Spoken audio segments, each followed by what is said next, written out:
कस्टमरचं रात्री फोन आलं की त्यांना सकाळी 6 वाजता केक पाहिजे, पण ते घेऊन गेले 7:15 वाजता. तर असे स्कॅम आमच्यासोबत नेहमीच होत राहतात. कस्टमर एक वेळ देतो, पण त्या वेळेमध्ये ते केक घेऊन जात नाही. तर इथे आपला पायनॅपल फ्लेवरचा मी केक बनवत आहे. तर साधारण हा 20 ते 25 किलोमीटर जाणार होता. तर त्यासाठी हा केक हा छान सेट झालेला हवा होता. तर त्यासाठी रात्रीच मी केक हा क्रमकोट फिनिशिंग करून आणि डिझाईन करून रात्रीच ठेवून दिली, जेणेकरून त्यांना सकाळी जर लांब केक न्यायचा असेल तर कुठलाही त्रास होऊ नये. तर इथे व्हाईट कलरच्या क्रीम मी सिंपल फ्रॉस्टिंग करून घेतलेली आहे आणि एक ड्रॉप ब्ल्यू कलर घेतलेला आहे आणि मध्यभागी केकच्या मध्यभागी मी पॅलेट नाईफच्या मदतीने ते स्मच केलेलं आहे. तर आता केकची डिझाईन ही झटपट करायची होती.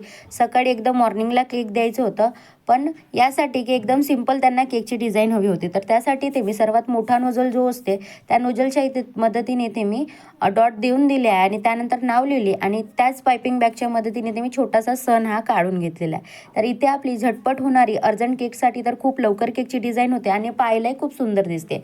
तर अशी सिंपलसी आणि झटपट होणारी आपली केकची जी डिझाईन आहे ती रेडी झालेली आहे. साईडला सुद्धा मी 1-2 मोदक काढून घेतलेले आहेत आणि इथे आपली सिंपलसी झटपट होणारी केकची जी डिझाईन आहे ती रेडी झालेली आहे. तुम्हाला कशी वाटली? आवडल्यास लाईक करा आणि असे नवनवीन व्हिडिओ पाहत राहा. तर इथे आपली सिंपलसी केकची डिझाईन ही रेडी आहे. धन्यवाद.